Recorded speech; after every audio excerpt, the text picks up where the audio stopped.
go. Thank you. What do you know about alcohol? Phenol, Hydroxy group, dear old hydroxy group. ether. Like, at least alcohol and phenol is something that you guys would be extremely familiar with, considering they're just ubiquitous. Like, you find them everywhere. You study about Yeah. alkenes, you will And always come yeah, across it. alcohol come in picture. Yes. Yeah. Haloalkanes, you'll always come across it. Like, whatever you study, as long as you're in organic chemistry lab, like, you'll always come across it. Alcohol where OH group is present. Yes. So alcohols, what's the difference between alcohols and phenols? Presence of a benzene ring, like the hydrocarbon. Correct. The hydrocarbon is like in alcohol it's aliphatic and in phenol it is aromatic. Absolutely correct. So phenols, both of them contain OH group. So alcohols have alkyl groups, aliphatic plus the OH group, and phenols have the benzene ring, aromatic ring plus the OH group. Next, coming to ether. So what are ethers? What's a functional group for ethers? R bond O bond R dash. Correct. So ethers are basically aliphatic groups bonded with, I mean, like either same or different hydrocarbon group, alkyl groups joined together with an oxygen bridge. Okay. So it is logical to group all of these together because these functional groups, you can look at them, you can consider them as an extension of water. So their structures also are reflective of that. So water is H2O, HOH, and replace one hydrogen with an alkyl group, you get alcohols, and replace both the hydrogens with alkyl groups, you get ethers. Okay. So that's why essentially, like you study all of them together. They're like very, very related to each other. But the thing is that the main properties, like the kind of reactions, the polarity, extent of hydrogen bonding, things like that come from the OH part of the structure. The modifications to this, like how polar is it, like how polar versus non-polar it is, like extent of that, the modifications come from the alkyl group. So look at it that way, figuring out what the physical properties are and what the trends are, like all of that gets easier. Okay. All right. So initially, okay, as I said, I'll do all three of them parallelly to start with the introductions. Before that, hi Shantanu, good afternoon. Hello. All right, so we're starting with alcohol, phenol, ether chapter. All right, so the first thing is, let's look at the classification part of it. I'm just gonna do it in the next page. So classification of alcohols. So one type of classification is based on the number of OH groups. So how would you classify it based on the number of OH groups?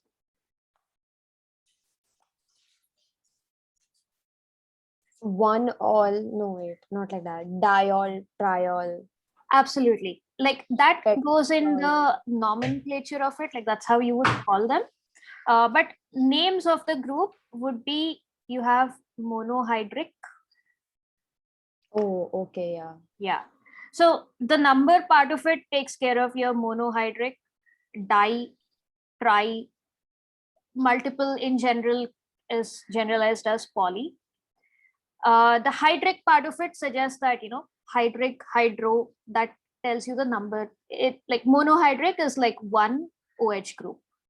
So dihydric is two, hydric stands for the OH group. So trihydric, polyhydric, etc.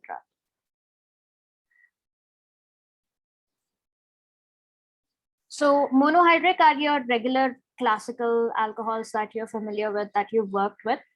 What example of dihydric? Ethane 1,2 diol. Wow. that Ethane is- diol, yes.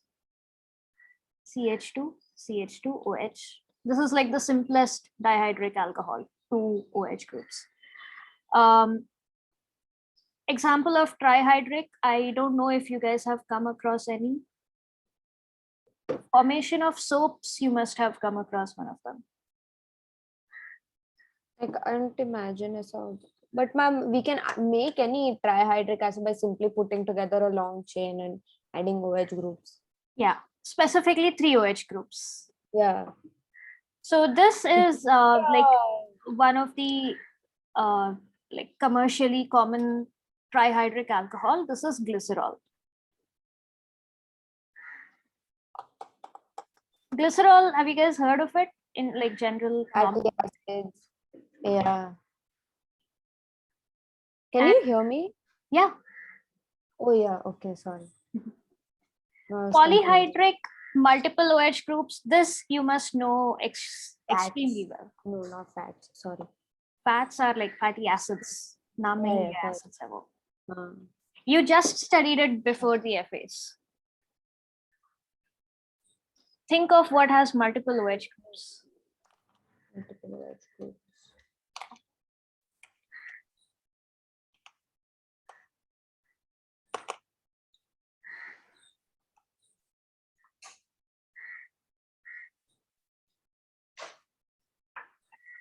I'll give you a hint. Think of a biomolecule. Carbohydrate. Yes. So example of polyhydric is your starches. Glucose is a polyhydric alcohol. It has like 5 OH groups. Yeah, that way you can figure it out. Next comes the classification of monohydric alcohols. So the classification of monohydric specifically comes from what and where the OH group is attached. So this is very similar to your classification of your haloalkanes that you've come across. So you can like figure it out easily. So the first thing is that single OH group, is it attached to a sp2 carbon or an sp3 carbon? Okay. So when it is attached to an sp2 carbon, what is that particular group, or what is that particular compound classified as? Do you guys remember? Then it'll become allylic. Or No. Sorry. So if it is this way, Hmm.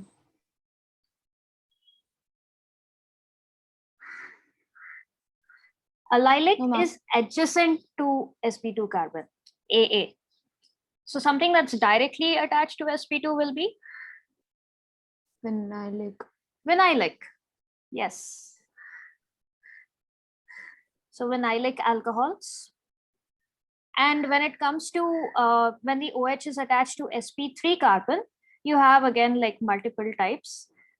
You have your primary alcohol, your secondary alcohol, your tertiary alcohol, and then you have allylic alcohol, and you have benzylic alcohol. What's the difference between a benzylic alcohol versus phenol itself? The alcohol, for a benzylic alcohol, the alcohol group is attached to the carbon which is attached to the benzene ring. Yes, correct. And for I forgot. For the Phenol, other carbon yeah. atom, which is a phenol, exactly, yeah, sp2 carbon atom, it is directly attached to the benzene ring. Yes, that way. So that demarcation is important. So secondary is, and tertiary is, I'll write it this way because there's no place. When the OH is attached to the carbon, which is bonded to 3 other carbon atoms, Okay, now what is allylic?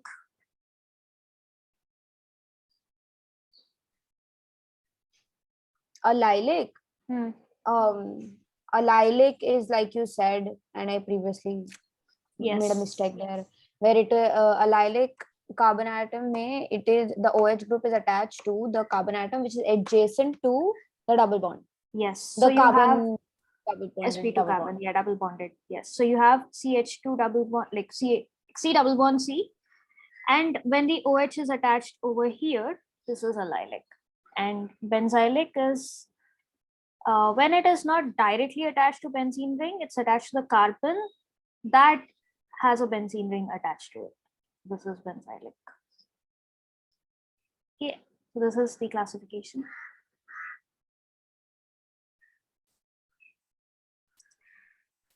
So this is classification of just alcohols. So let me know when you guys are done noting it down and we'll go forward. Done, ma'am.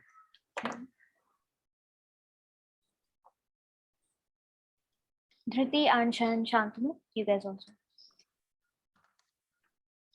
Cool. Yes, ma'am. Done? Okay. Done, ma'am. All right.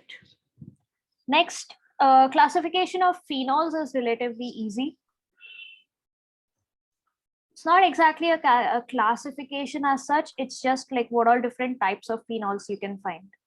So different types of phenols is when you have single OH group attached, when you have like two OH groups attached, and when you have like three OH groups attached. These are like the different types of phenols you can find. Monohydric, dihydric, and trihydric phenols. Then classification of ethers. Now this is interesting. It's very easy also. So ethers, there's just two types of ethers. So you have simple ethers, also called symmetrical ethers. So from the word symmetrical, like what can you guys figure out? What do these ethers look like? On either side of the O, the same number of carbon atoms are present. Correct. Same number, nahin? Identical alkyl groups are attached on either side of oxygen. Isomers exist. Yeah, sorry. Okay. So mixed ethers, also called unsymmetrical ethers.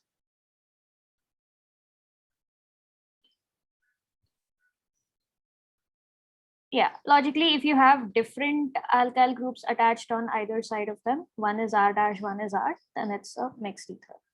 That's it.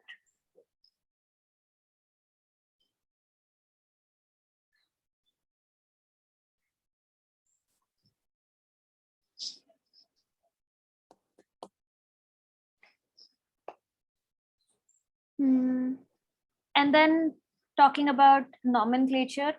Nomenclature, I'll be jumping directly into practice. We'll take some compounds and you guys can figure out what the name is.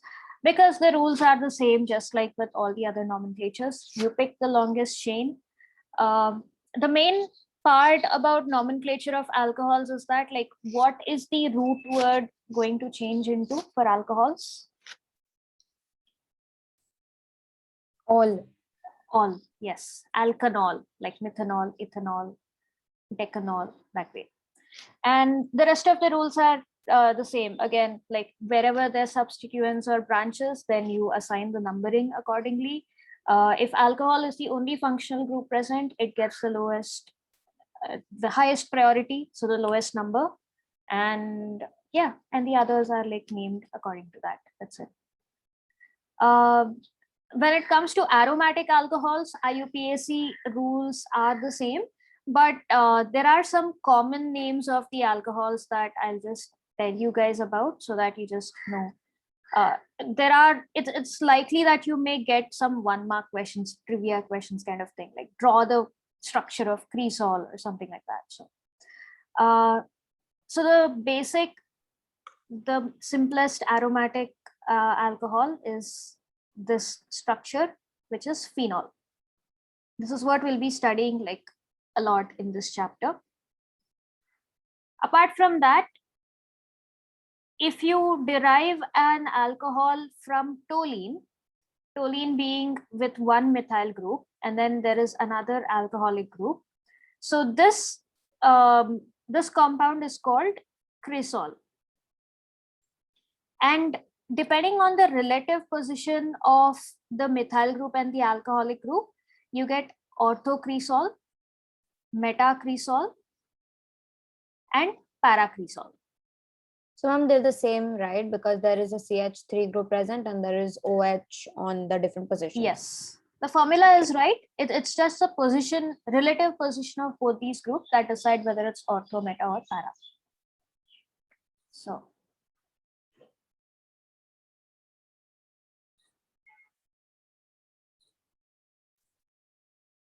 So meta is somewhere over here, like this, can be on either side. And para is when it's on completely opposite sides. Okay. Apart from this, you have one more diol, which is this.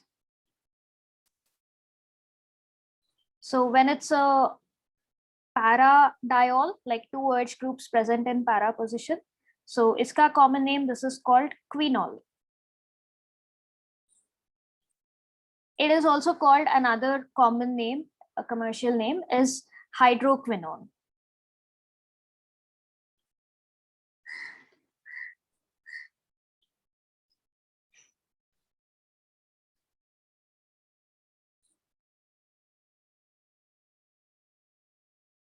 These are like some of the common alcohols. Let me see. And there were more, right? There was res, something with R as well. Yeah, there's more. There's a few of them. There's catechinol. Like, yeah, that I'll have to like check the textbook. And there's But these something are with R. simplest one. Yeah. Resorcinol. Yeah. Yeah. Yeah, you have catechol, Because it's resorcinol. yellow. Yeah, so when it's in the para position, it is quinol. When it is in ortho position, then you get catechol. And when it is in meta position, that's when you get resorcinol. Oh, so it's the same thing. Isomers Okay, of quinol. Yeah. So could you repeat that again? I'll just note it here. So when all of these are diols. So when it's ortho position, this is catechol. Oh, like both of them are OH groups. Okay, sorry. Yeah.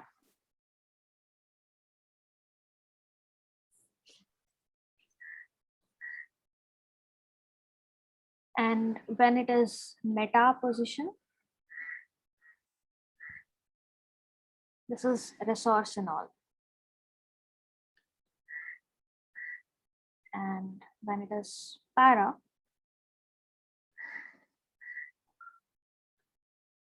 this is quinol.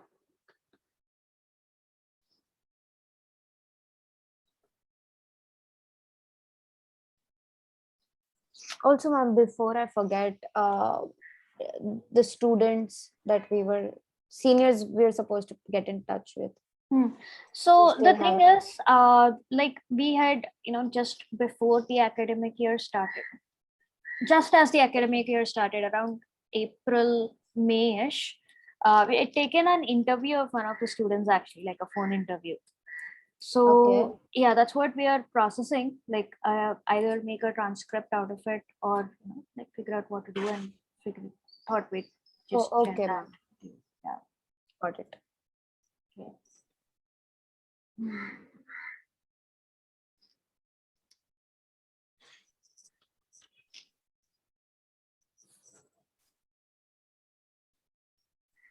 Okay. Yes, ma'am, done. So we'll do some nomenclature practice and then move on to the preparation methods. Oh, before that, nomenclature of ethers. Right. For ethers, it is pretty simple, nomenclature of ethers. So the common name is like, so ethers are basically, you have R, O and R dash, right? Like two alkyl groups and O. So it depends on what kind of an ether it is. If it is a simple ether, then it's basically dialkyl ether. If it is simple, matlab if both these groups are the same, then it's simply dialkyl ether, like diethyl ether, dimethyl ether, that sort of a thing. And if it's a mixed ether, then it's just it's like alkyl ether. So basically, if you have CH3O C2H5, then it's going to be ethyl methyl ether.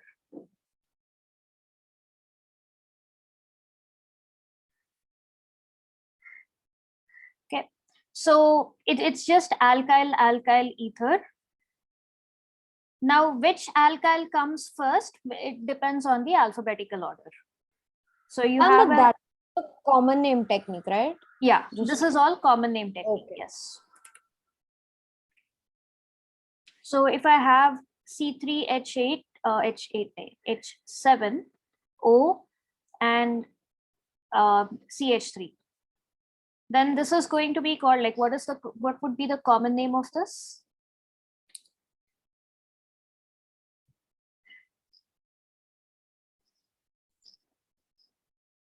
Do you want us to put it in the chat box or? Anyway, you can put it in the chat box. Yes. Then all of you will get to answer yes.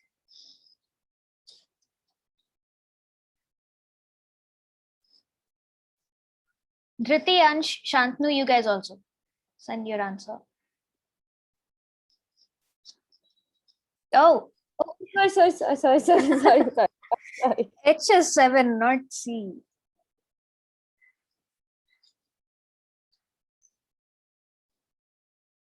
And remember, it like which alkyl comes first depends on the alphabetical order.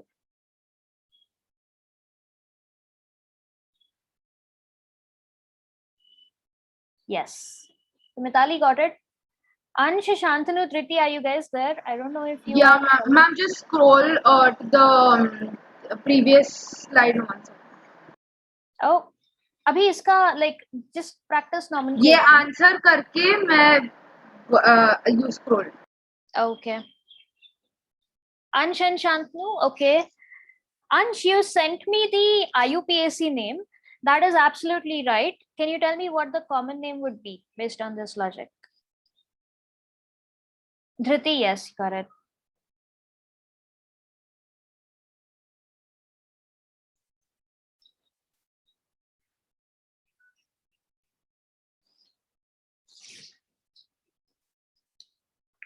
This one, everyone is done. Can you just show the previous slide? Yeah, I'll scroll it. Ma'am, just 1 minute. I'll be back. Okay. And zoom out a little because I can't see the lower part.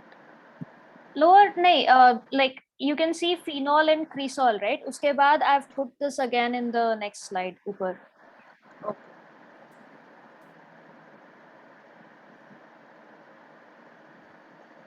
Done, ma'am. Okay. Shantanu, are you there? Are you following? I didn't get an answer from you. And okay, common Yes, name. ma'am. Yeah. So common name follows, it's literally alkyl ether. Like whatever is the alkyl group that is attached, you just put that and end it with ether. Like for example, either एक methyl group है और एक ethyl group है. So it's literally ethyl methyl ether. Now if you had to decide if it is going to be ethyl methyl or methyl ethyl, so that is decided by the alphabetical order. So based on that, either two alkyl groups, which are the two alkyl groups you have? Just put that down, put them in alphabetical order and end it with ether.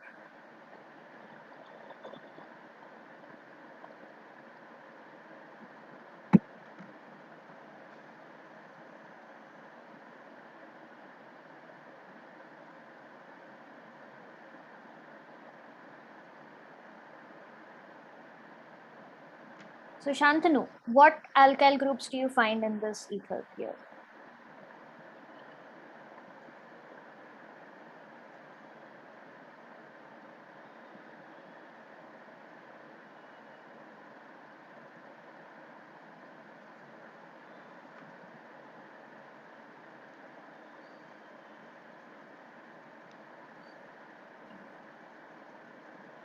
Shantanu?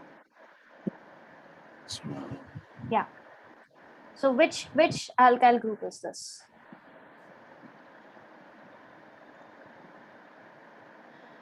One more.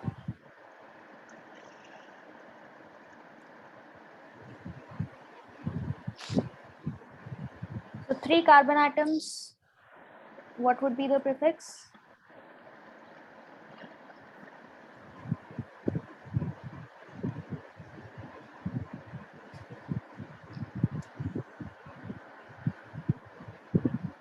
And you should get it by now. Okay.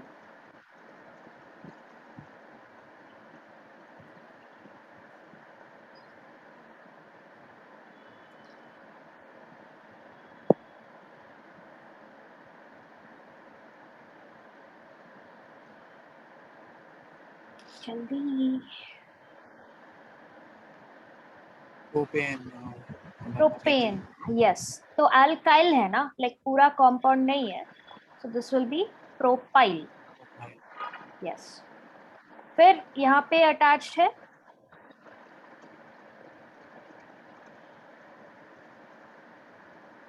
single carbon atom will be Methyl. methyl. Yes. So put them together. Alphabetical order में which will come first? Methyl. Yes. Methyl, propyl, ether. That is the common name for this. That's it. Okay. Then IUPAC name. So this is the common name. It ends with ether. It's just alkyl ether. IUPAC name. What is the IUPAC name for ethers? Do you guys remember? We did it last year.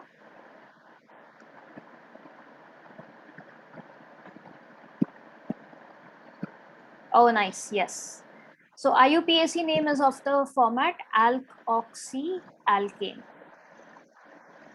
तो इसमें alkoxy is the lower मतलब जिसका भी lesser number of carbon atoms, and alkane is the higher number of carbon atoms. So in this case, propyl methyl, if it is attached, what would be the IUPAC name for this? So Ansh and Mitali have sent the answer. Dhriti and Shantanu, you guys send the answer. IUPAC name.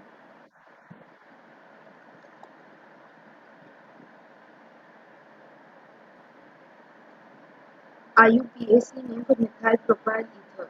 Yeah.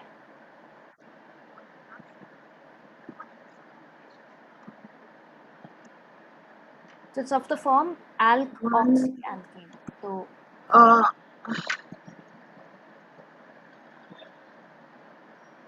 One, can I answer? no, you don't.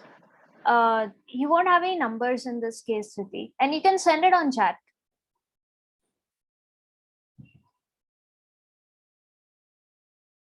Like there is no branching here, so you don't have like any positions as such, because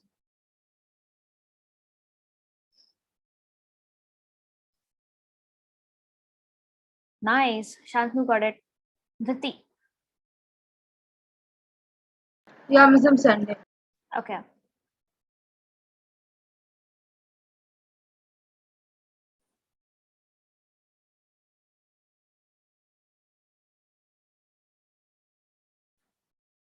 Miss sent it.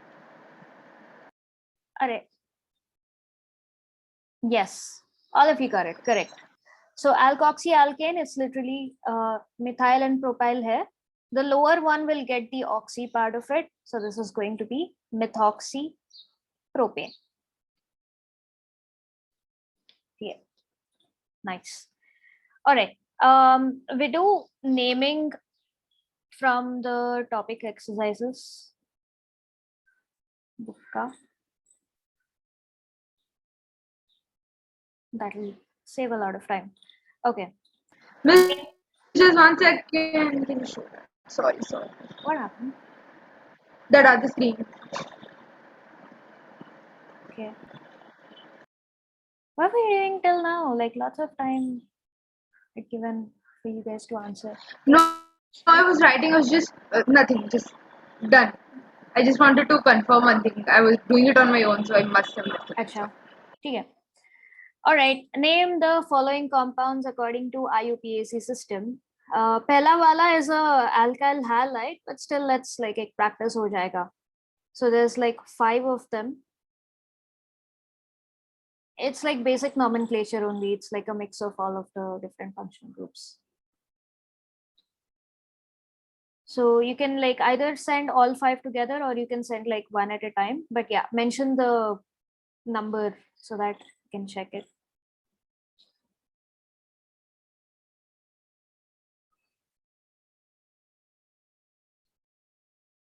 Oh no, first one there is an OH group here. So this is an alcohol.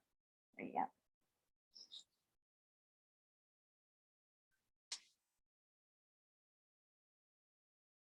Ah.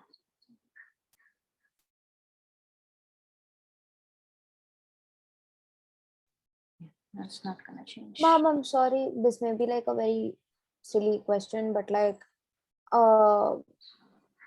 the parent chain should consider the Functional group. the functional group, right? But even though the only hydrocarbon chain might not, the functional group chain might not be longest, sorry. The parent chain should contain the functional group. Yes. Oh, Miss, can you stop screen share and re-screen share? My screen went blank suddenly. oh. I'm sorry for the inconvenience, but Yeah. Abhi? yeah, now it's visible. Okay. ठीक है. Work it out, Stuart.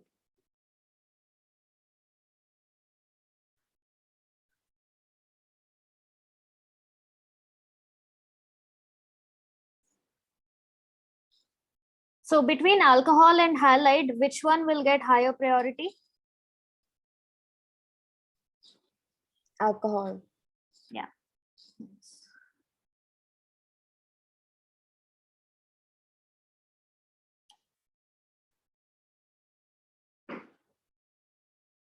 So yeah, that's like one very big hint. So you need to ensure that the chain should contain alcohol, number 1 should be the longest. And number 2, you need to ensure that alcohol is at the lowest position possible.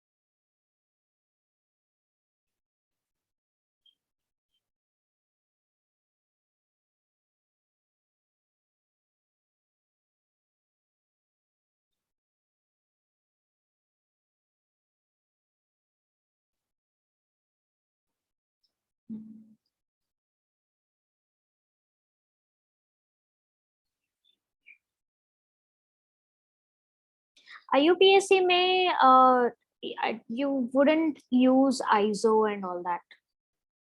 Oh, okay. Sorry. So that also will get its own nomenclature thing. Yes.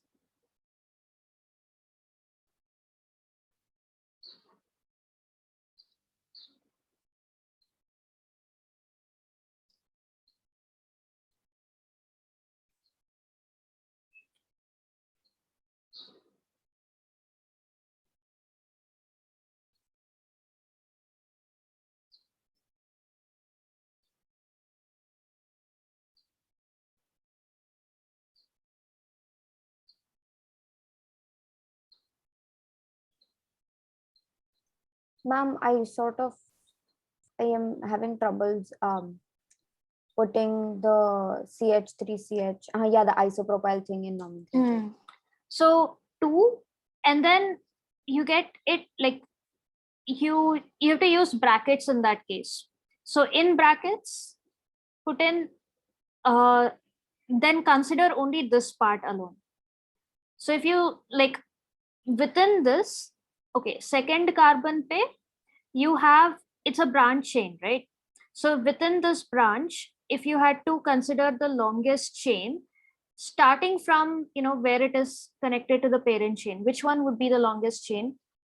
Like how many carbons long? 2, 3, sorry. Oh, Starting from where it either is way. attached. Yes, ma'am, 2. 2, right?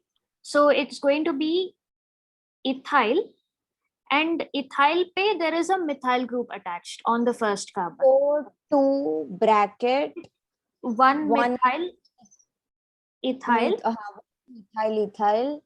then This the is rest of the name. Yeah.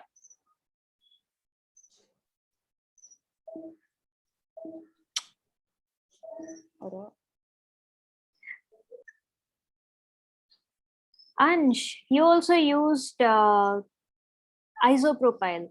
No, you don't use that. Okay.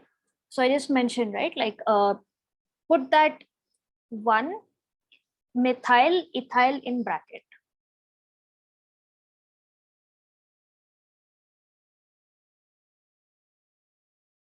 Yeah. Square brackets, normal the parentheses are. No, fine. no, that thing was not working on my laptop. I don't know okay. what is wrong. Yeah. Okay. Miss, I think mine is wrong. 1 second.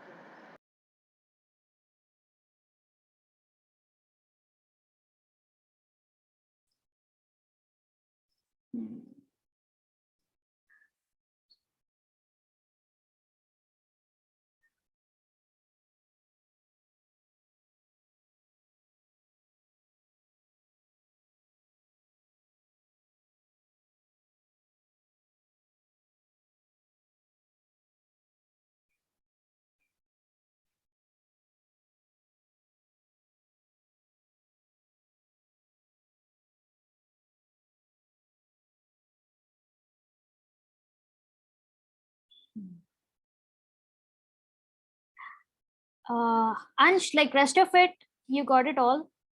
So that's absolutely right. 4 we will discuss. Okay, second. So if you have methyl in 2 places, what do you have to specify? Methyl. Otherwise, rest of it is all perfect. It's fine.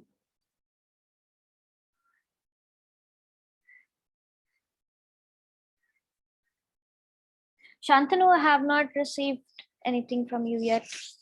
Dhriti, I still guessing you're still working it out.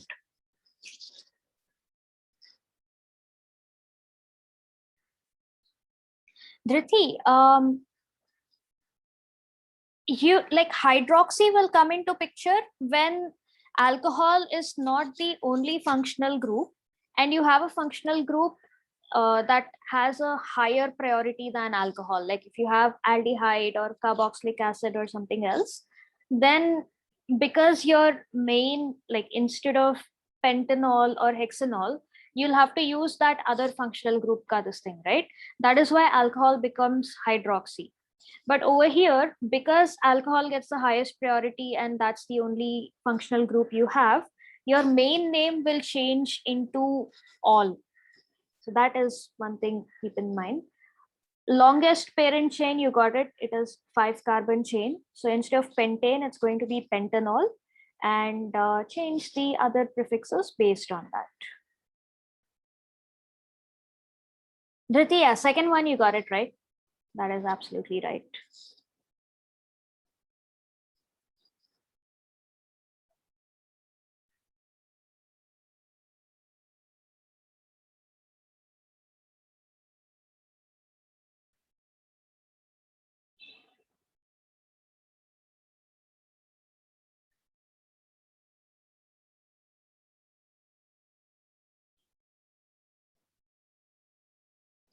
Third May, which one? What's the parent chain? Okay, you already did third.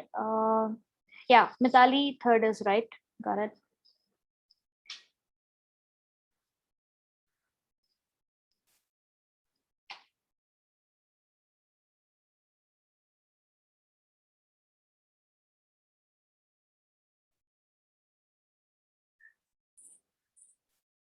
fourth में, what is the longest carbon chain that you're going to consider?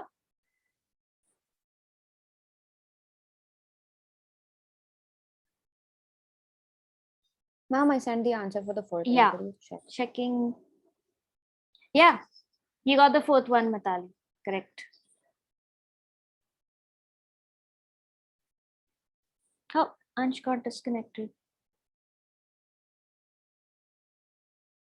One slight modification, huh? So in these kind of cases, right? Like this is like a rule that just remember it for everything. So when you have pure alkanes, you write it as ANE. Similarly, when you have a double bond, you get ENE. When you have triple bond, you get YNE. When you're modifying these because you have another functional group, be it alcohol, be it aldehyde, be it ketone, the E disappears off. So that's why alkanes become alkanol. Similarly, even when you have a double bond plus OH group, it's going to be just En and then OL. Yeah. Similarly, if you come across a triple bond, don't put the E over there. It's just going to be YN and then OL. But ma'am, in the question bank, the answers are like that. Like the way I wrote it. Like one. Then that must be a typo or something, because like that's a whole thing behind nomenclature. The E gets replaced by whatever functional group you have. So ma'am, how do we put the numbering then? The same way, like what you wrote is absolutely right, just that instead of Mm. ENE, it's just going to be EN. Oh, okay. Just the So spelling, like that's a it. spelling error. Okay. Yeah.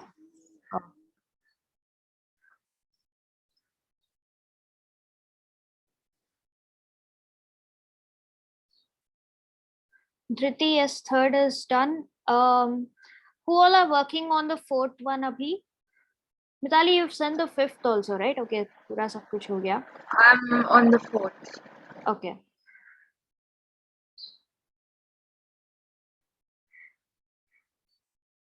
Yeah. So Ansh and Mitali, yes, fifth one is also done.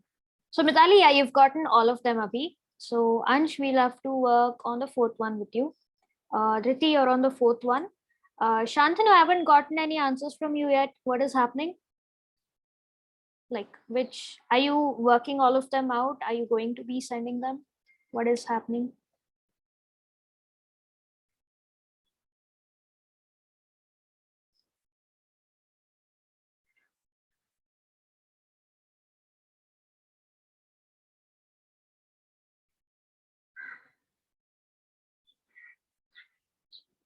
Shantanu, Rikeya, what are you there?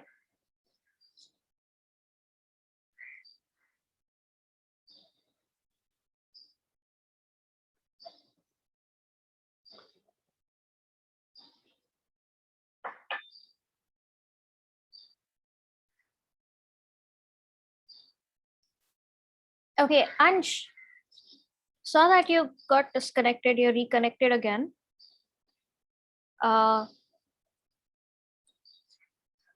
Where did you get stuck with fourth? Like, let's work through fourth. So Ansh,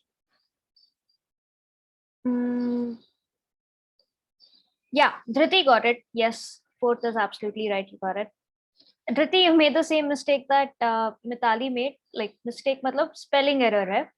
So whenever you have a double bond with this thing, you need to drop the E. Okay. It's gonna be so difficult, ma'am, to remember that. Oh, do not write the E. Do not write the E. Yeah. It's just like with alkanes, like regular alcohols. Also, you do that, right? You don't write pentane 1 2 all, right? You write pentane 2 all. You drop the E over here. It's the same thing with double and triple bond also.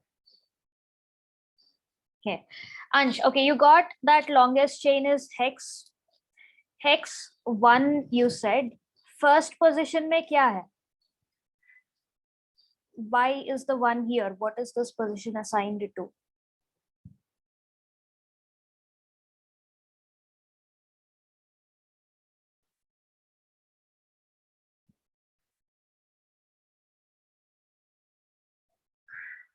Br? No, we're talking about the fourth one, right? This one. Where is Br here?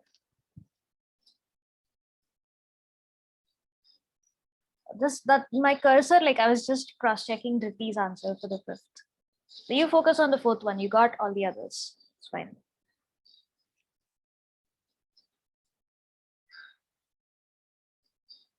H2C, okay, but that's like part of the chain, right? So what's the important thing to consider for which you gave the position number 1, 2? Like what is special in position number 1? Double bond, right? And double bond nomenclature may, what do you write it as? What name do you give it?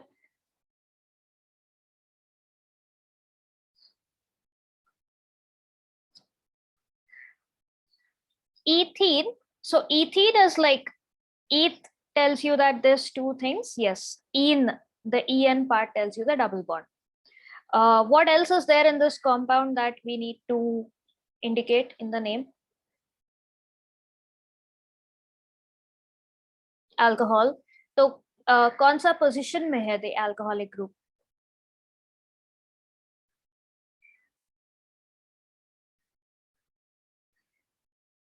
To कैसे? हाँ, 3. So that's 1, 2, 3. Third carbon पे है. So how will you end this?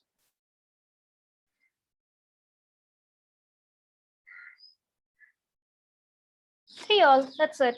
1 in 3 all. That's it. Okay.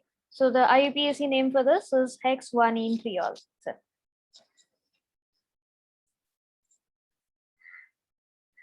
So that's all nomenclature is. It's like, it's a coded set of rules so that if you're given the name, you can figure out the structure from it.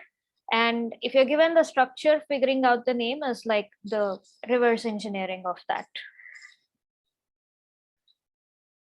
Okay. Okay, clear?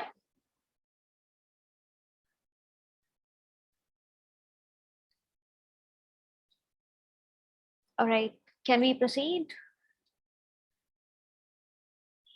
Yes, ma'am. Okay.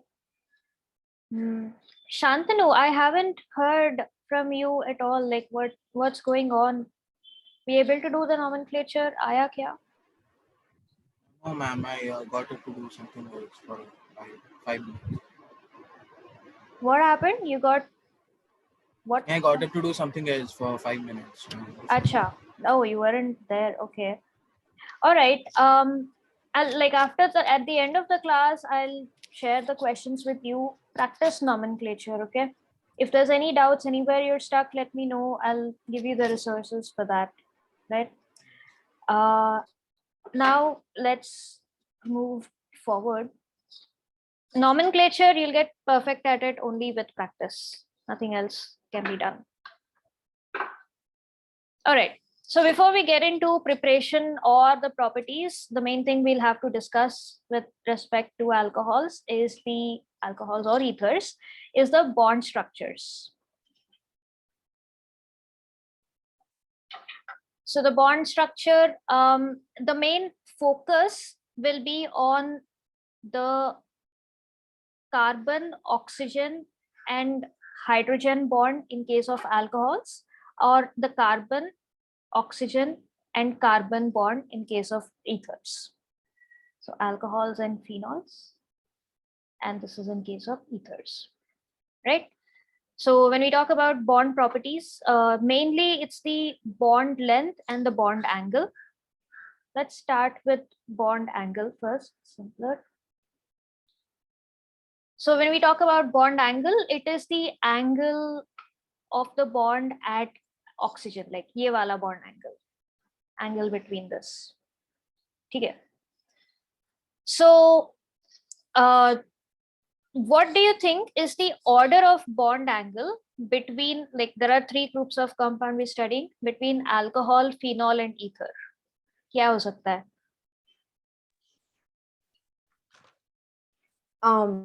It's alcohol. I think Alcohols are the lowest. alcohol Okay. lowest. Then there's phenols, and then there's esters. Ethers. Sorry. Yes. What is the reason for this order?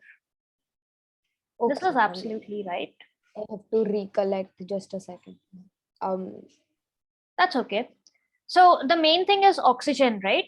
What hybridization do you find on oxygen? Like what hybridization is oxygen undergoing in this bonding? sp3. sp3. So oxygen only can undergo sp3 hybridization, mainly like in this case, because forming two single bonds and there's like two lone pairs of electrons that it has. And sp3 ka shape, like what shape is sp3 ideally in? Like if there's no disturbances to it at all? Tetrahedral. Tetrahedral, yes.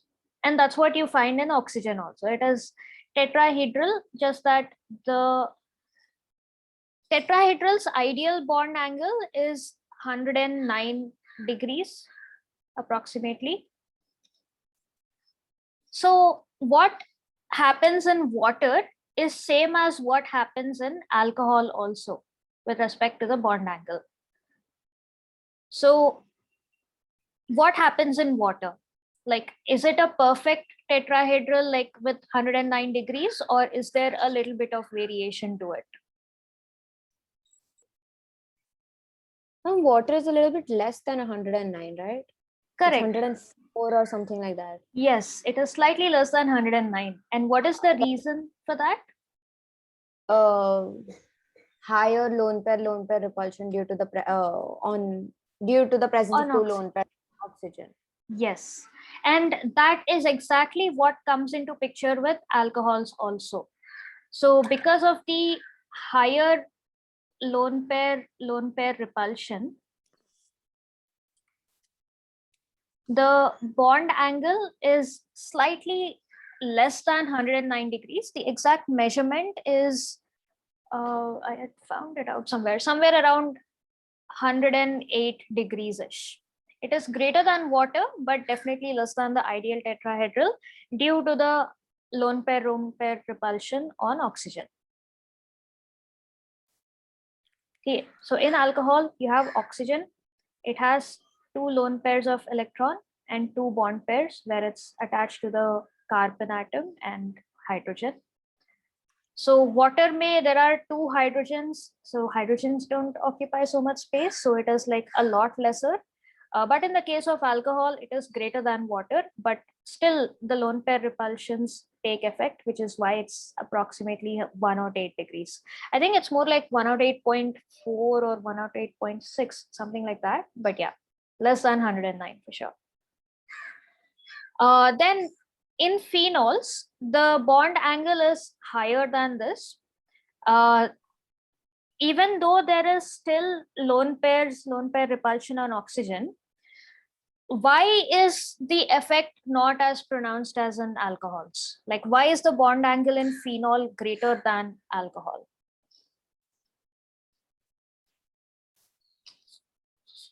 Think of the structure of phenol. Phenol mein kya hai? You have benzene group and oxygen and hydrogen.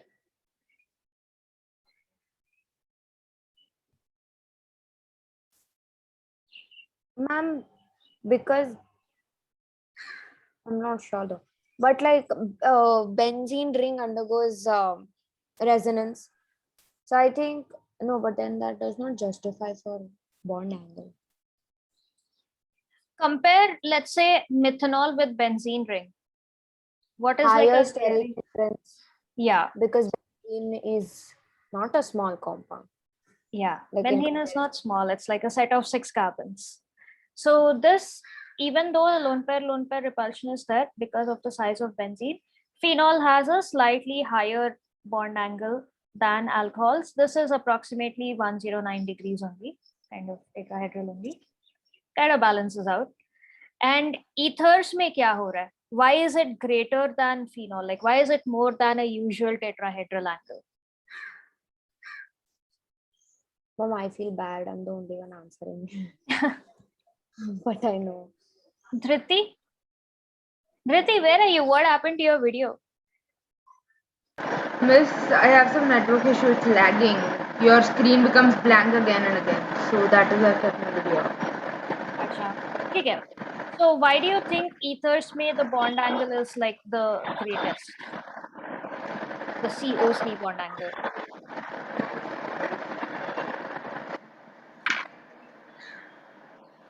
Um, I've drawn the Miss, I structure also, so you can think of it logically. You'll get it.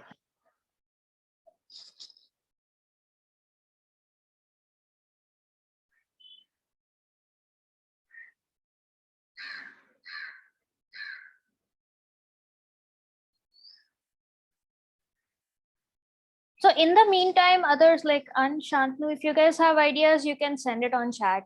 You don't have to wait for one person only to answer.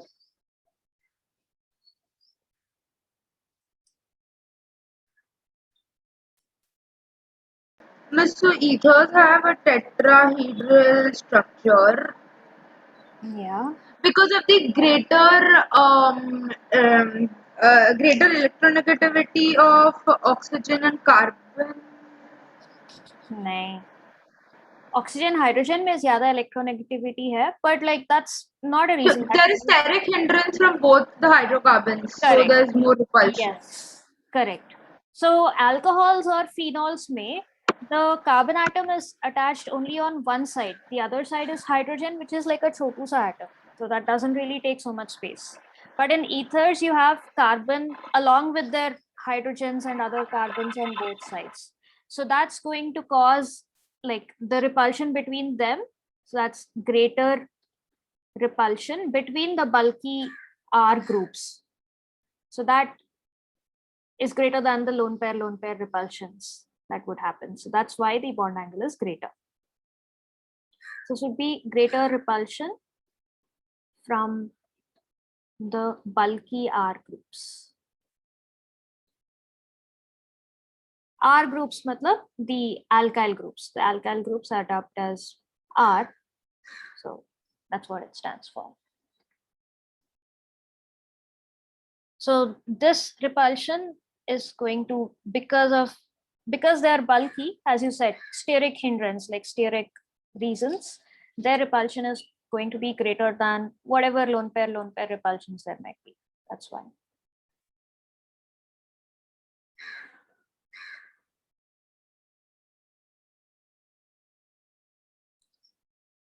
Clear?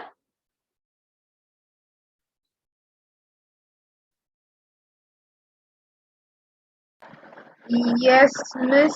Just a second, I'm writing. Miss, can you go to the next page because now I won't be able to It's not see. visible. ठीक है. Fine. I'm sorry for the network issue today. It's acting weird even during school hours. 1-2 days it happens. It's fine. Yeah. All right. Ansh and Shantanu, let me know when you guys are ready as well, and then we'll talk about the bond length. Done, ma'am. Okay.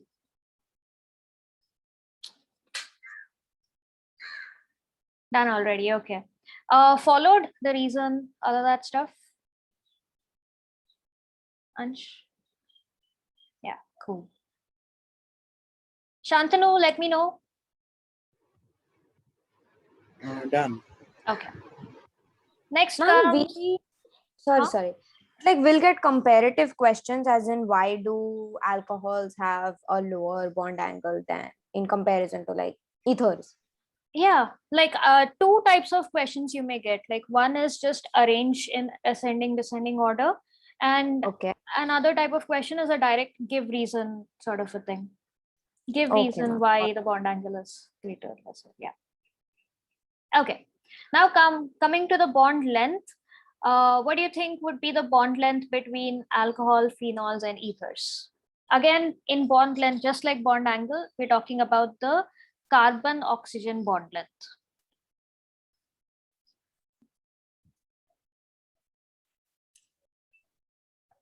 It'll be the opposite of what we saw earlier. Okay. Alcohol would have a higher bond length. No, I alright. think it'll be alcohols, ethers, and then phenols. alcohol greater than ether, Or greater than greater phenol. than phenol. Okay. Okay, why do you think phenol has the lowest bond length? Due to resonance. Absolutely. The oxygen, what is it called? Yes, just a second. Yeah. Due to the, okay, wait. So when the oxygen attached to the benzene ring, it gains a partial double bond characteristics, Correct. which decreases the bond length. Yes. So phenol has resonance, which means that the lone pair on oxygen is also involved in the resonance. So reason one is that this acquires a partial double bond characteristic.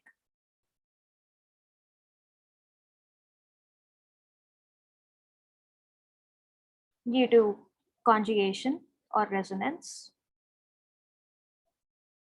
Another reason is that the hybridization also is different between alcohol, ether, and phenol. So phenols you have sp2 hybridization, the orbitals. So that has a slightly smaller bond length than sp3 hybrid orbitals.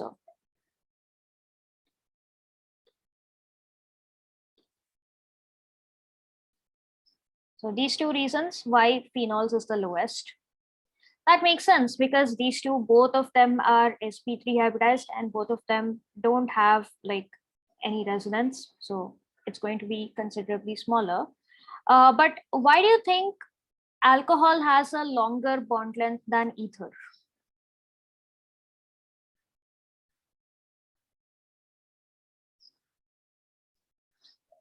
Just a second, ma'am.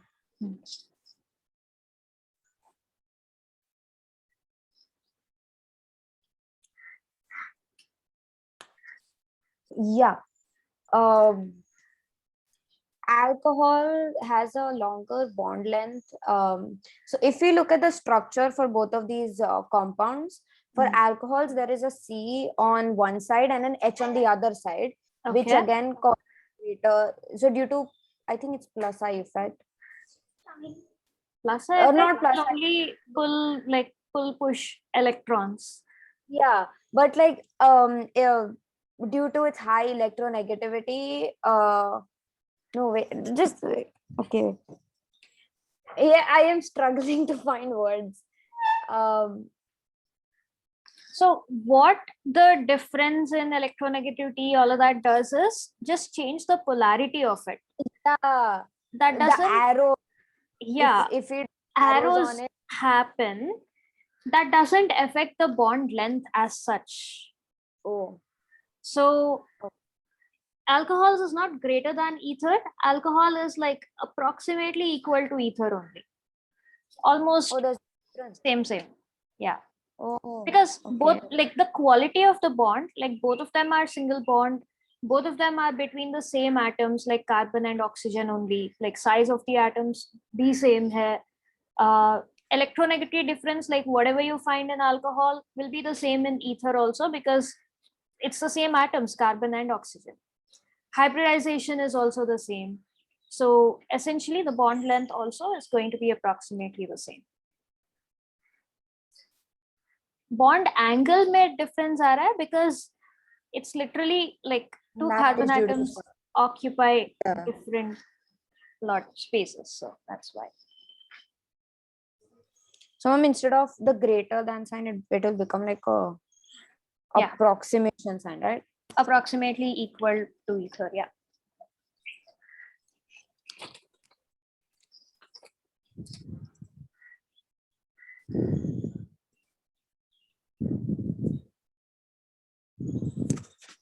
Done. Right.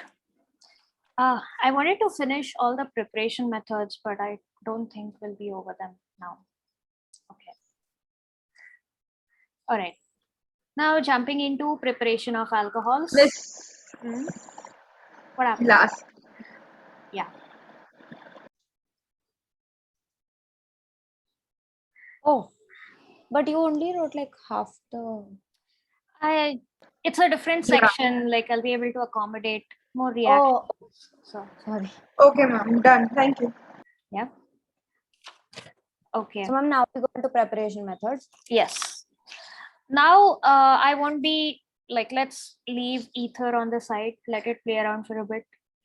We'll be looking mainly at first alcohols and phenols. Specifically, I'll be talking about preparation of alcohols first, then preparation of phenols, and then going into the properties. Okay. So preparation, so this is going to be specifically for alcohols.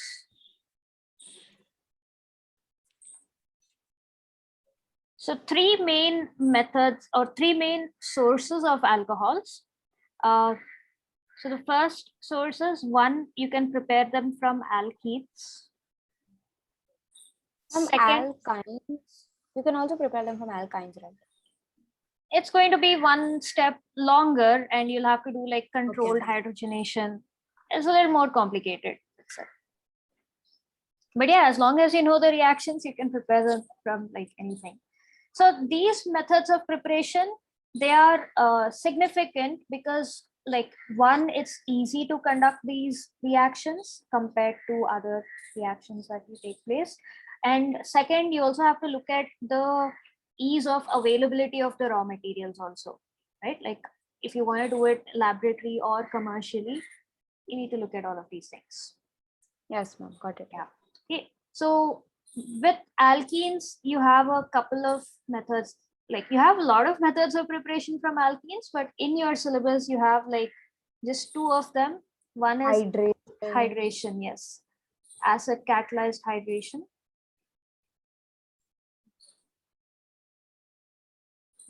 And the second, this is the more significant method of preparation. This is hydroboration. So hydroboration, oxidation. So alkenes are pure hydrocarbons. So you'll have to like oxidize them. So these methods oxidize them to add that OH group. Next, another raw materials is from carbonyl compounds.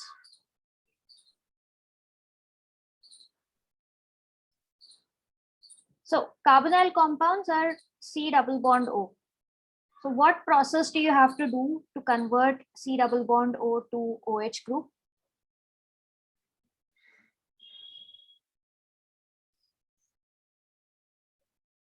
So you're gonna do oxidation. Are you gonna do? You'll have to remove the C and then H. Why don't you remove the C?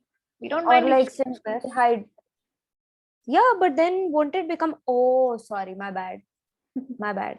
Yeah, so like simply like break that double bond so it can OH can bond with an H as well. Correct. And what is addition of hydrogen called? Hydrogenation. Hydrogenation, yes. Also reduction. So you're going to do reduction of these compounds. So either you oxidize pure hydrocarbons or you reduce carbonyl compounds, like compounds that contain C double bond O. So two major groups of compounds that contain C double bond O. So one is aldehyde ketones. And the other is carboxylic acids and esters.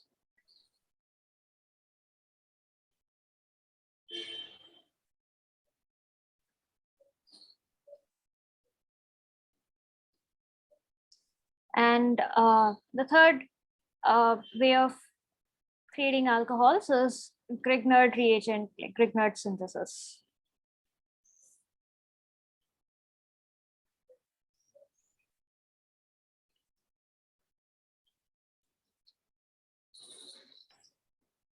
Like basically you use Grignard's reagent to synthesize alcohols, basically. So let's call it, like, since we are writing down the sources, let's call it Grignard's reagent.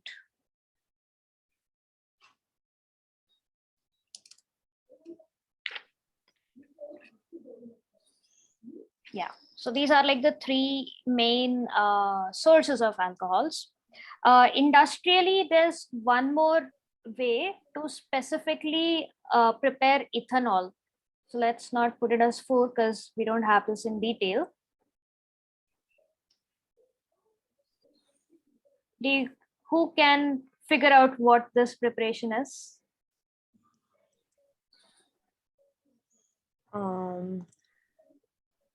It is specifically ethanol. Fermentation. Fermentation. It's fermentation of sugars. Yes.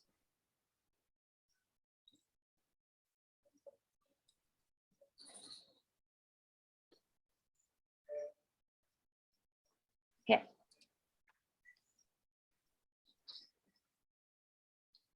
So these, like, we are specifically studying about these three instead of other haloalkanes, haloarenes, or any other things, because one, alkenes, industrially it is so much easy to get them because you just directly get them from petroleum. So cracking of petroleum, you can directly get alkenes.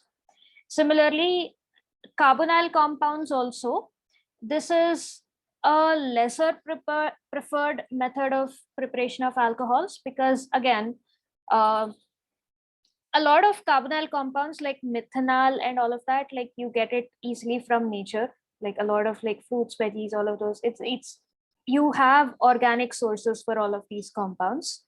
So that's like additional steps to it. Grignard's reagent is brilliant. Like again, this has its own specific use case, which you will see in the reaction. Like if you had to build bigger alcohols, and Grignard's reagent is kind of important. Like you synthesize it in the laboratory and you can immediately use it. So that is the reason why we are specifically studying about these three methods of preparation, like from these three sources, even though you have like millions of reactions with alcohols as the product. Okay. All right. So let's take up each one by one. First, starting with source alkenes. So from alkenes, there are two methods. Actually, there's one more method, oxymercuration. I think it's oxymercuration, demercuration. So if time permits, I'll discuss that a little bit. But yeah, these two, let's look at what the reactions are first. So first one, from alkenes, acid catalyzed hydration. So what do you think the reaction is going to be? It is one, acid catalyzed, and two, it is a hydration reaction. Matlab, you're adding water.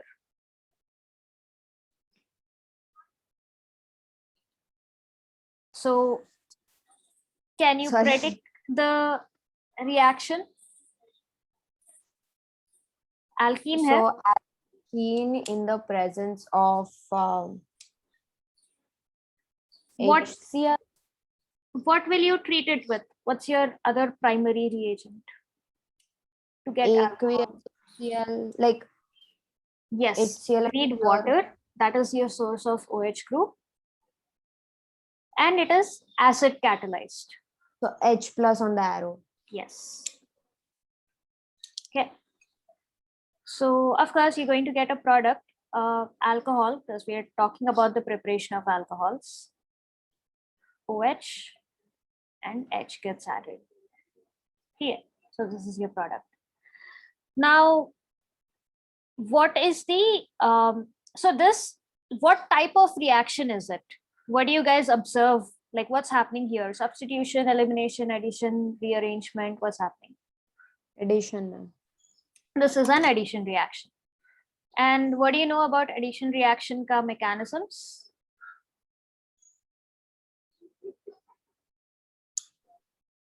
Like what? Electrophilic addition, nucleophilic addition. Yes. So this is an electrophilic addition. The H plus is the one that gets added first, and then the OH minus, the nucleophile attacks. So when it is electrophilic addition, what does it follow? Like how do you predict products? So firstly, that bond cleavage. One carbon atom will get both the electrons, it'll form a carbocation and carbanion. Yes. And then the H2O will break into H plus and OH minus. OH minus will go attach itself to the carbanion. No, carbocation. Sorry. Carbocation and yeah. So basically, like, and then you get your compound. Electrophilic addition, yes, but the first thing that attacks the double bond is H plus. Like that's what kicks it into Yeah, gear. That's intermediate. that causes the cleavage of this Yes. bond. Okay, so this follows Markovnikov's rule. Yes, ma'am. Sorry. Okay, this is the main thing. This is what I was looking for. So when you're figuring out, when you're predicting the product, if you don't want to work out the whole mechanism, if you just want to figure out what the product is, you can say it from Markovnikov's rule directly. It's like your regular thing there. Okay. So this is the mechanism.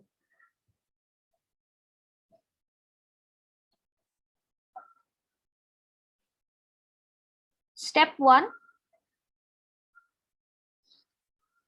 So it's electrophilic addition. Electrophile is proton over here. So the first step consists of protonation. Proton is added. So protonation of the alkene. What happens is you have C double bond O, C double bond C, the alkene. And so the proton is produced. So basically presence of acid in water gives rise to your hydronium ions, H3O plus ions.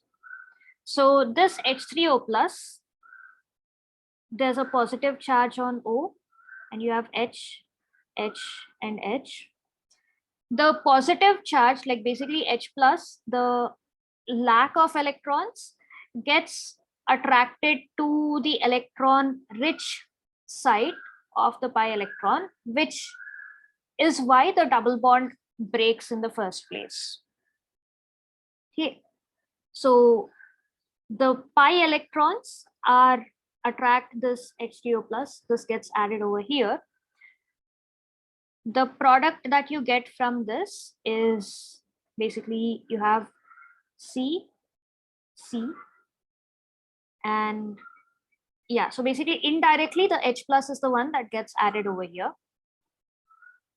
And when the H plus gets added, one of the compounds gets electron deficient, that the secondary carbon prefers having the positive charge, and the other one gets H over here.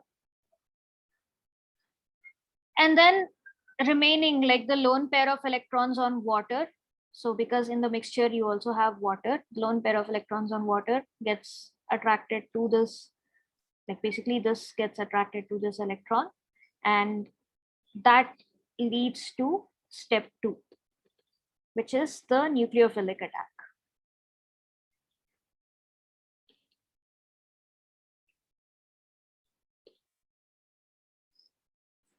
So nucleophilic attack, what happens is, yeah, this particular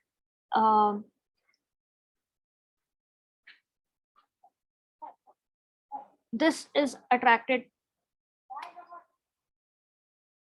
one. So you have H2O plus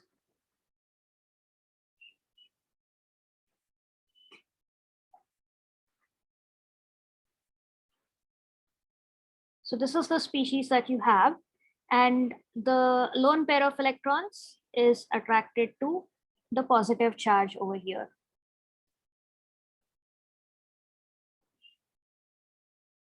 So this gives the product. You have C, H, this, all of this remains the same. And यहाँ पे you have O, H, and H. Now, because O has formed a bond here, this positive charge migrates over here. And because oxygen is electronegative, it takes the electron from hydrogen, which leads to step 3, which is deprotonation. So deprotonation, opposite of protonation. So in protonation, H plus is added. In deprotonation, H plus is removed. So H is added, then OH was added over here, and yeah, basically the electrons migrate over here and this H plus is released as H plus.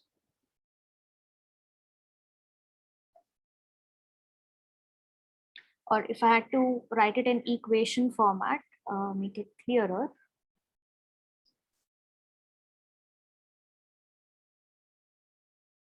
This electron migrates over here. This gives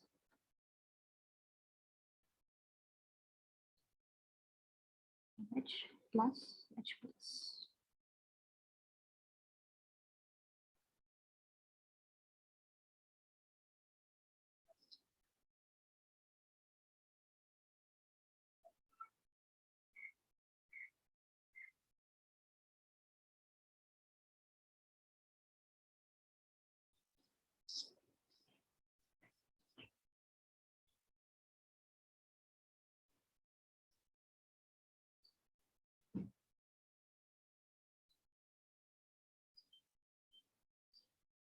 Okay.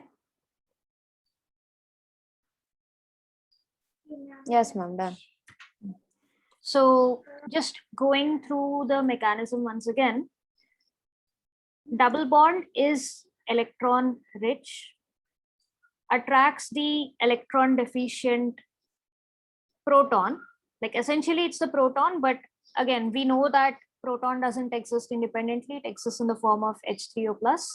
So the oxygen is attracted to the extra electron rich areas and forms a bond over here. There's like a complex structure, but essentially H plus gets added over here. And so the more stable carbocation is the secondary carbocation. So basically H is added to the, like the preferred, like basically it follows Markovnikov's addition. So the positive charge migrates to the case wherever it is more stable. Okay, so that's protonation. Then step 2, now that the positive charge is on carbon, the nucleophile attacks the carbon atom. So the lone pair of electrons on oxygen is attracted to the positive charge on the carbon atom. So this bond is formed. Now, because carbon's valency is fulfilled, oxygen is donating its lone pair. So the positive charge migrates to oxygen. It becomes electron deficient, which leads to step 3, which is deprotonation. So oxygen will break up with one of the hydrogens. It attracts the electrons. It could be either this or this. Both of them are equivalent anyway. So it takes the electrons from one of the hydrogens, and yeah, so one of the hydrogen leaves the molecule as H plus and you end up with an alcohol. So that is the mechanism. And because of the formation of carbocation, this mechanism follows Markovnikov's addition.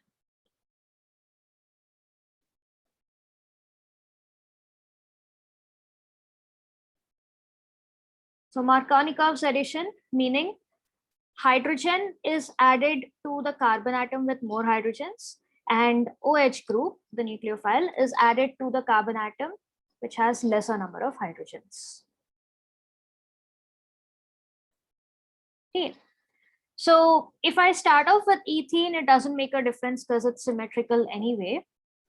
So if I were to do this particular reaction with propene, so CH3, CH double bond CH2.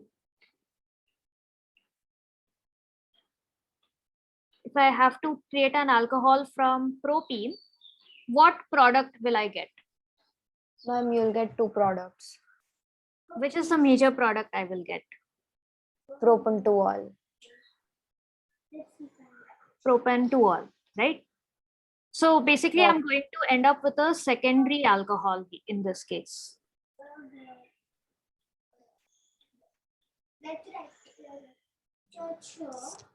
What if I wanted to create propan-1-ol? What if I wanted a primary alcohol from this?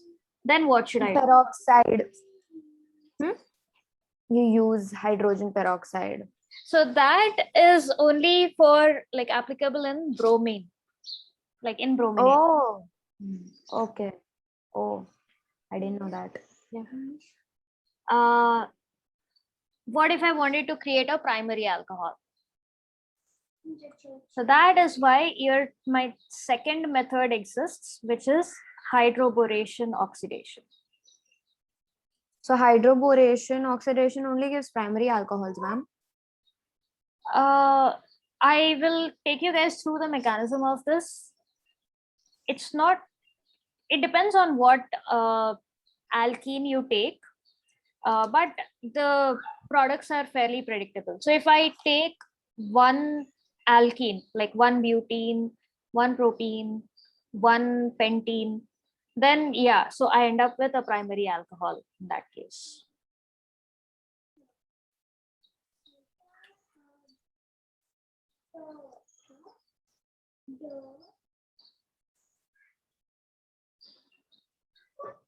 So before I go forward with hydroboration oxidation, are you guys clear with the previous method? Yes, ma'am. Yes. So the main reagent that I take in hydroboration, what do you think it would be? Boron. Boron. Something. Yes, it is a Some boron. boron reagent. Yes, boration hai. It's a boron reagent. So the reagent that I take in this case is called diborane. Okay. So it is diborane is basically boron plus hydrogen ka compound hai wo. It exists like it's called diborane because just like how methane is a compound of C plus and just bonded to 4 hydrogens, that way borane is also like boron bonded to 3 hydrogens. Diborane because it exists as a dimer, so this is like the ideal structure of diborane. So you have H and H and H, and then just forms a bond acid with another diborane molecule. We had spoken about dimers when we were doing solutions. You guys remember? Yes. Yeah. So whenever you have associations of 2 molecules, you get dimers. Whenever you have associations of multiple molecules, you get like polymers that way. So diborane is basically a dimer. It exists as a dimer. The boron, in this case, is extremely electron deficient. That is the reason it exists as a dimer in the first place, which is why you come across diborane and sodium borohydride in a lot of reduction based reactions wherever you need an electron deficient catalyst or a reagent. Okay. So the boron here is electron deficient, which plays an important role in this whole reaction. Like it's what makes the reaction happen. Okay. So anyway, so what is the reaction that is going to happen? How do you get alcohols out of this? So you start off with an alkene. I'll start simple with ethene. So if I say I have CH2 double bond CH2, treating it with diborane. Diborane is like BH3 taken twice. What I get is essentially this particular conversion happens in multiple stages, but what I end up with is B and CH2, CH3 taken thrice. So this compound is called trialkyl. So in this case, it will be triethyl borane.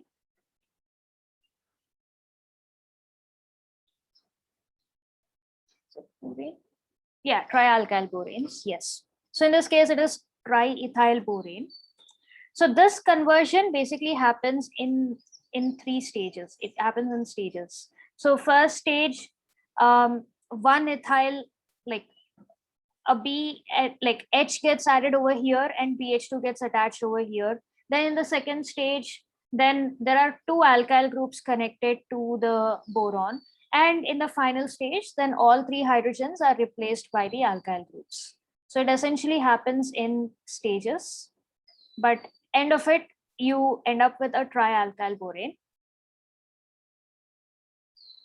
Once, then comes the oxidation part of it. So when you treat it with, so in this, now you add the OH group to this.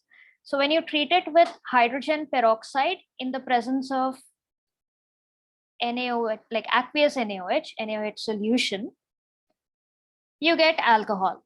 Miss, after in stages, don't go down because I won't be able to see. Oh no, there's nothing down. I'm continuing the reaction on the right.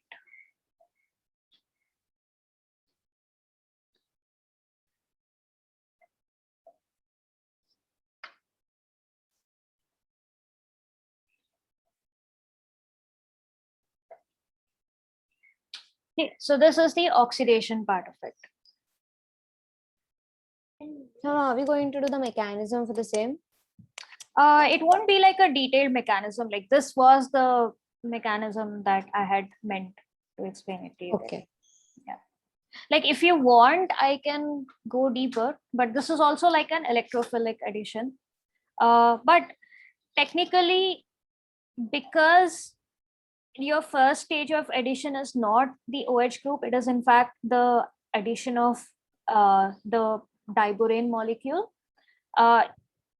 It looks like an anti-Markovnikov addition, but technically, if you observe the mechanism, it's not. It's still Can't be. Yeah. yeah. So this from here till here is the hydroboration part of it. Because across the double bond, you are adding a hydrogen and you're adding the boron group, the boron, like hydroboration part of it. And once you get the trialkyl borane, this is the oxidation part of it.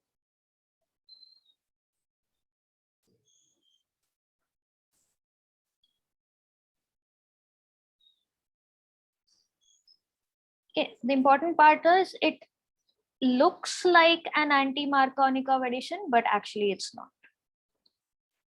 So if you have to like predict the product, just from the reaction, from the initial reactant that you take, you look at the ethene, the alkene, and then you say, okay, hydroboration oxidation, then what product am I going to get?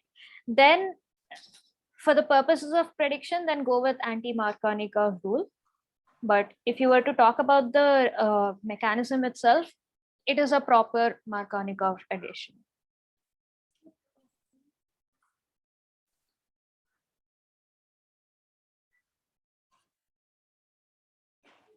So the keywords here are, it just looks like it, but it's actually not.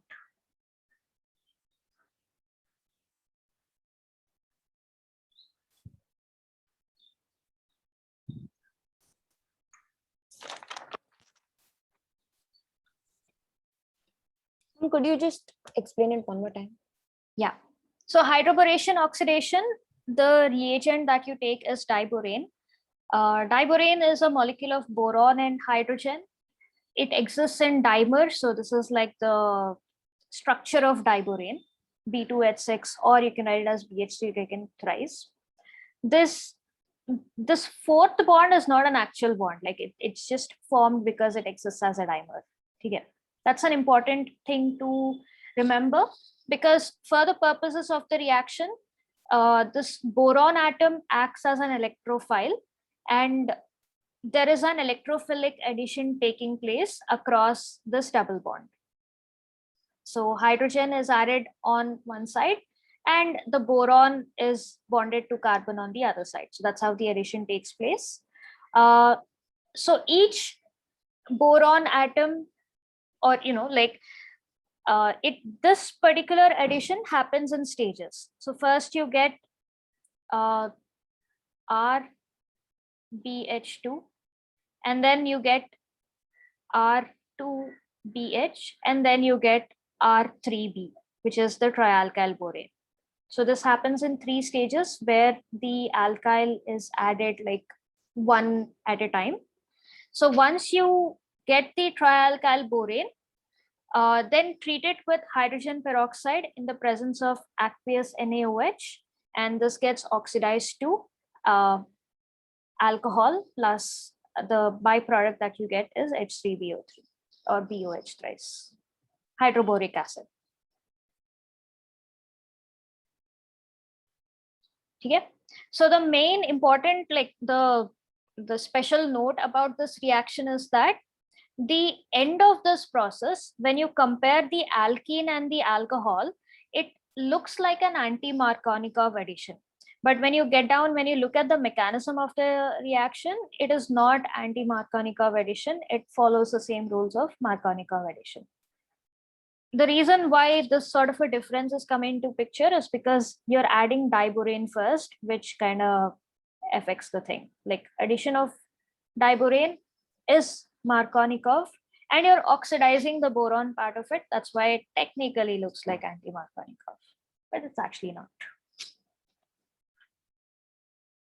Another important point why this process is important is this is what is commercially preferred. Like this usually gives an excellent yield of alcohols. Any specific reason why? Because you don't have, like looking at the reagents and all, you don't have any competing reactions taking place. Like for example, if you look at the previous process of acid catalyzed hydration, you may end up with like a major product and a minor product, right? So Yes, you're not like that is not coming to picture over here. You don't have a question of major product, minor product. So yields are, yes, this is the only product that you get. Yields are generally high. And handling the reagent also, like diborane is usually sold in solution with I forgot what it is. It's one of the furans. So it's in solution with a furan, and yeah, so it's like prepared within that solution itself. Like there's no competing reagents as such. This reaction just like it just takes place smoothly, gives excellent yields of the alcohols. Yeah. So that is about hydroboration oxidation. Any other point about it is, yeah, again, as I said, if you have to predict the product, it looks like anti-Markovnikov. So you add alcohols to the carbon atom that has more number of hydrogen atoms, which goes against anti-Markovnikov. Yeah. So that is if in case you were to predict the product. But otherwise, mechanism wise, it's not. And yeah, that's it about this particular reaction. There's another process from alkenes itself, which is similar to your acid catalysis. So it's called oxymercuration demercuration.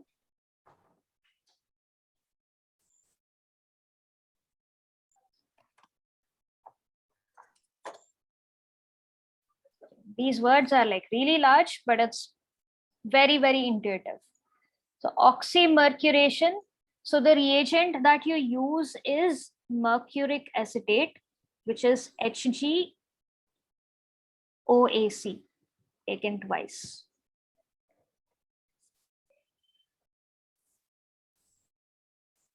Okay, so this is mercuric acetate.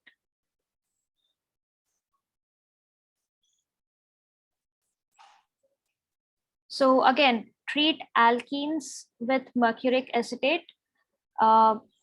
You get a mercuric complex, which on reduction gives you end up with an alcohol. Okay, that's like a basic thing. So oxymercuration, you're adding oxygen and also a mercuric acetate group to the alkene. So this is the intermediate that you get.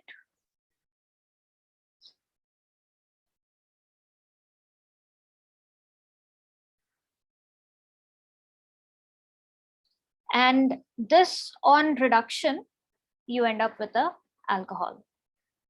The double bond will break. Shouldn't be there.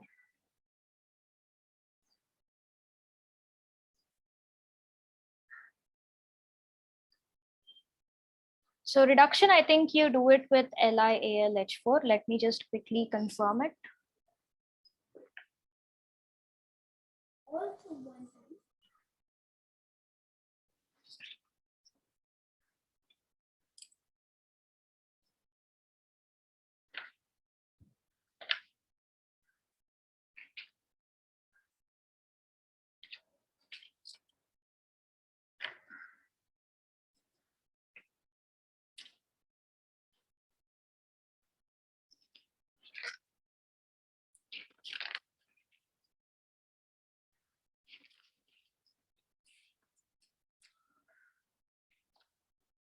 Yeah. Or sodium borohydrate, not LiLH4, NaBH4.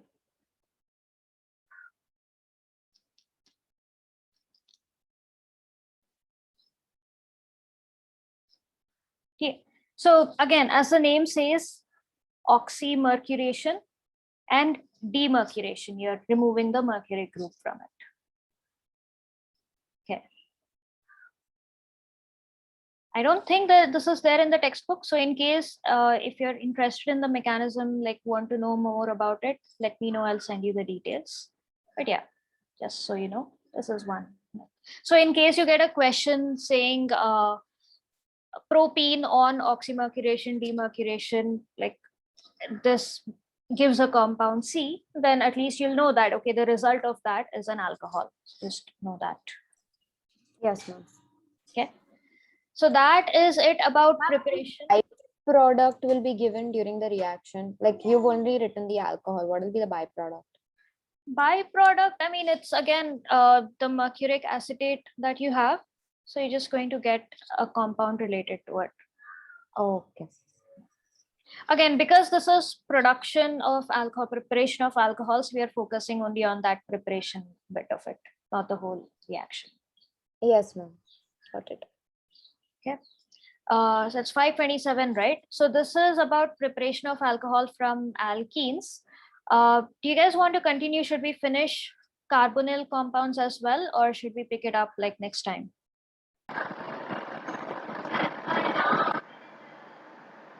Next time. Next Yeah, time. ma'am, because others are still left. Yeah. Like if you finish carbonyl, there's Grignard synthesis and Grignard will be following. there. Okay, we'll pick it up next time onwards. Okay. Also, ma'am, I had a question. The offline class is on Sunday, right? Hmm. So, like, if I don't know, but like, I'm just asking, can we have it tomorrow? Like, because Saturday, early in the morning. Tomorrow we'll have to see, because like schedule wise, again, we also have to get the place prepared and everything. And again, Oh, Sam okay. had mentioned, right? So Like probably, Monday would I be mean, next after. this week you can keep on Sunday, but next week again, you can keep on Saturday. No? Yes, ma'am, like Start one day free. Yeah, because Sunday